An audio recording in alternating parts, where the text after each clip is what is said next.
গ্রামের এক কোণে ছিল ছোট্ট এক কুঁড়ে ঘর। সেই ঘরে থাকত মায়া আর তার মা সুনিতা। মায়ের বাবা বহু বছর আগে শহরে কাজের খোঁজে গিয়েছিল, তারপর আর ফেরেনি। তাই মামেই ছিল একে অপরের ভরসা। তাদের বাড়ির পাশেই ছিল একটা পুরনো বাগান। বাগানটা একসময় খুব সুন্দর ছিল, কিন্তু এখন আগাছায় ভরে গেছে। তবে সেই আগাছার মাঝখানে দাঁড়িয়েছিল তিনটি অদ্ভুত গোলাপ গাছ। একটিতে ফুটত কালো গোলাপ, একটিতে লাল গোলাপ, আরেকটিতে নীল গোলাপ। গ্রামের কেউ কোনোদিন এমন ফুল দেখেনি।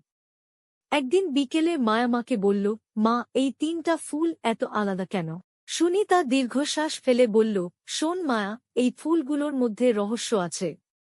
অনেক বছর আগে তোমার দাদু বলতেন, এই তিন ফুল তিন রকম শক্তির প্রতীক। মায়ার কৌতূহল বেড়ে গেল।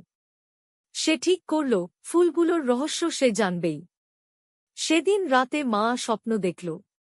স্বপ্নে এক সাদা দাড়িওয়ালা বৃদ্ধ এসে বলছে, কালো ফুল দুঃখের শক্তি, লাল ফুল ভালোবাসার শক্তি, আর নীল ফুল সাহসের শক্তি বহন করে। যে সঠিক সময়ে সঠিক ফুল ছুঁতে পারবে, তার জীবন বদলে যাবে। ভোরে ঘুম ভাঙতেই মায়া ছুটে গেল বাগানে। প্রথমে সে কালো ফুলটার দিকে তাকাল। ফুলটা অদ্ভুতভাবে চকচক করছিল। হঠাৎ সে শুনতে পেল কারো কান্নার শব্দ। চারপাশে তাকিয়ে দেখে পাশের বাড়ির বৃদ্ধা কাকিমা কাঁদছেন। তার একমাত্র ছাগলটা হারিয়ে গেছে। মায়ার মনে হল, কালো ফুলটা দুঃখের শক্তি বোঝে। সে আলতো করে কালো ফুল ছুঁয়ে প্রার্থনা করল, যদি সত্যিই তোমার শক্তি থাকে, কাকিমার দুঃখ দূর করো। অবিশ্বাস্যভাবে কিছুক্ষণ পরেই ছাগলটা নিজে নিজেই ফিরে এল। কাকিমার মুখে হাসি ফুটল। মায়া অবাক হয়ে গেল। পরদিন স্কুলে গিয়ে সে দেখে তার বান্ধবী রীতা মন খারাপ করে বসে আছে। রীতার বাবা অসুস্থ, ওদের টাকার খুব অভাব। মায়া বাড়ি ফিরে লাল ফুলটার সামনে দাঁড়াল। সে ভাবল, ভালোবাসার শক্তি দিয়ে হয়তো কিছু করা যাবে। সে লাল ফুলটা ছুঁয়ে বলল, এই শক্তি যদি সত্যি হয়, তবে রীতার বাবাকে সুস্থ করে দাও। কয়েকদিনের মধ্যেই খবর এল, গ্রামের ডাক্তার নতুন ওষুধ দিয়েছেন। রীতার বাবা অনেকটাই সুস্থ। রীতার পরিবারে আবার হাসি ফিরল। মায়ার বিশ্বাস আরও দৃঢ় হল। এবার বাকি রইল নীল ফুল। এক রাতে হঠাৎ ঝড় উঠল। প্রবল বৃষ্টি, বিদ্যুৎ চমক। গ্রামের বড় বটগাছটা ভেঙে পড়ে রাস্তা বন্ধ হয়ে গেল। সবাই ভয়ে ঘরে আটকে। ঠিক তখন খবর এল, এক গর্ভবতী নারীকে হাসপাতালে নিতে হবে, কিন্তু রাস্তা বন্ধ। মায়ার বুক ধকধক করছিল।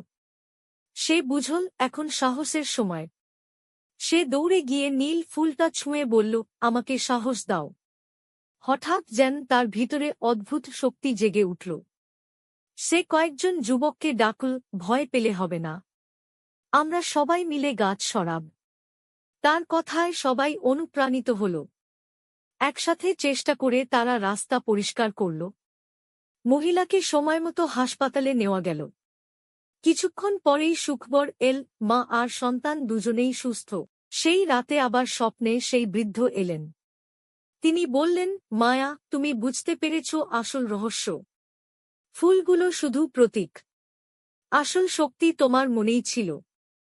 দুঃখ বুঝে সহানুভূতি দেখানো, ভালোবাসা দেওয়া, আর সাহস নিয়ে এগিয়ে যাওয়া, এটাই তিন ফুলের রহস্য। পরদিন সকালে মায়া দেখল, তিনটি ফুলই সাধারণ গোলাপে পরিণত হয়েছে। আর কোনো অদ্ভুত রং নেই। কিন্তু তার মন ভরে গেছে এক নতুন আলোয়। সুনিতা মেয়েকে জড়িয়ে ধরে বলল, তুই আমার সবচেয়ে বড় শক্তি। মা হাসল। সে জানত ফুলের রং মুছে গেলেও তাদের শিক্ষা